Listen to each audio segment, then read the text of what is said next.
Well, it's been a very, very different year to what I anticipated and expected, and all those one-offs that only presidents have the opportunity to do, I've not been able to do. I've spent just about the majority of the year, apart from the odd occasion, in my office in Driffield here in Yorkshire, where we are now, being the president via modern digital technology.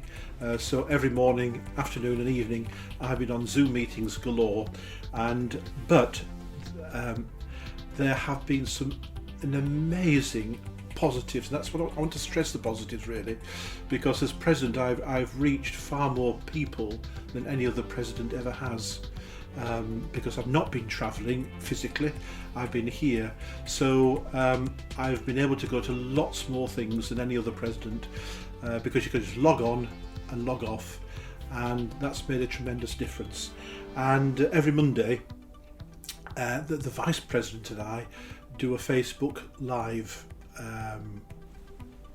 programme between 1:45 and 1 o'clock every single week, and we do it in a very, very relaxed style, and there's a lot of banter, but people who are listening in are hearing what we've been doing in the week, and then we have a thought for the week, plus a prayer. So there's fun in it, there's banter, there's story, but there's also the serious side of a thought and a prayer. And we're getting between 1,000 and 2,000 people joining us every week, watching it when people can. And I think one of the most lovely emails I have received this year is from a lady in Bradford who emailed me, and the Vice President too, to say the presidency in the past has always seemed very remote. Thank you to you two for bringing the presidency into our homes, and we feel that we know you. And I think that's a marvellous thing, and I treasure that very much indeed.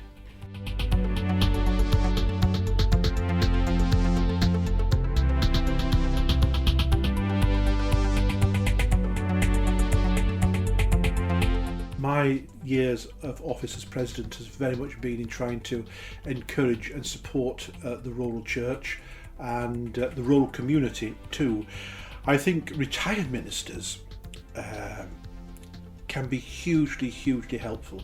So leading worship very often in rural areas is not easy because of the number of chapels and not a great resource.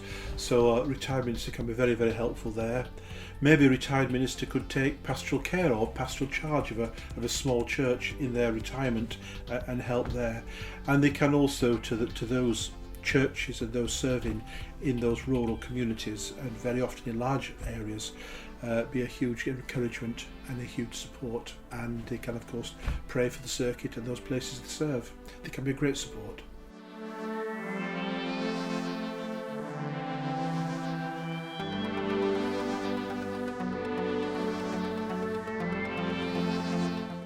Well, the Methodist Housing Society helps the ministers enormously because you don't have to worry about housing.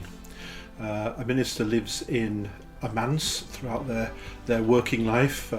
So I came into the ministry at 22 years old and have lived in a Methodist manse all of that time. So when I retire, I'm not having to worry about having to buy a house. So MMHS is really helping ministers by providing housing. Not only that, it offers great support to ministers in their retirement too, and to widows and to widowers, and pastoral care and pastoral support too. And one of the wonderful things about the Housing Society is that someone is always at the end of a phone to help and to be supportive.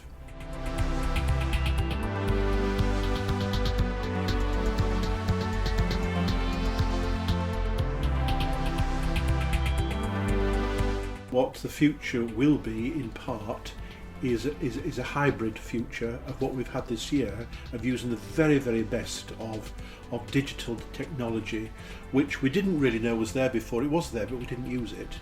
Now we're quite confident in it, and we need to use the very best from that into the future, alongside what I would call, if I can put it this way, normal church. And so our mission is going to change.